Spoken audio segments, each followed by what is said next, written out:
因素已经暂停营业。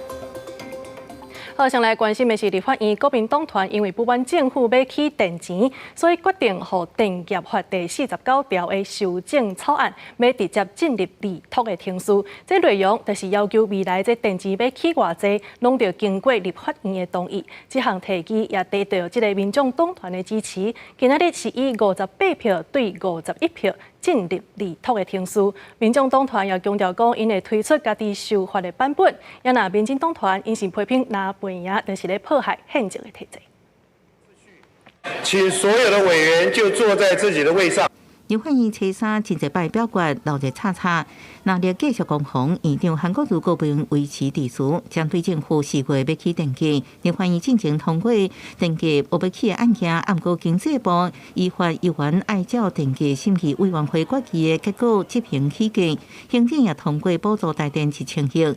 在野党决定将电业法49条修正草案为经济委员会提出政府指导，民众党团表态支持。重复表决结果，出席109人，赞成58人，反对51人，赞成者多数。国民党党团提议照案通过。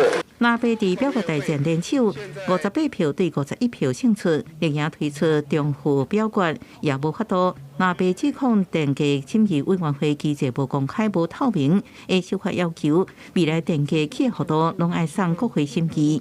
人民面对的是断电、停电，还有电价的高涨；产业界面对的是电力供应的不稳定。今天国民党这个版本，我们赞成。禁护二读，让他早一点进入这个实质的审查这个讨论哦。杨启凯指出，政府无重视国会决议，也提出民众党团版本对纳白联手修电业法。民进党团批评纳白是政治伫专业电源的全力主动。因为电业法是整个电业政策，把电业定价那个有审议委员会是相当专业的，哦，那你抽出验证二读，要不然修改整个游戏规则，这冲击面很大，都大家慎重。另外，环岛高速铁路建设特别条例草案、花东快速公路建设特别条例草案，初日取消调解协商。立法院长韩国瑜表示，会阁开调解协商。国民党洪明凯呼吁行政部门提出对策的方法，一定要务实讨论。记者综合报道。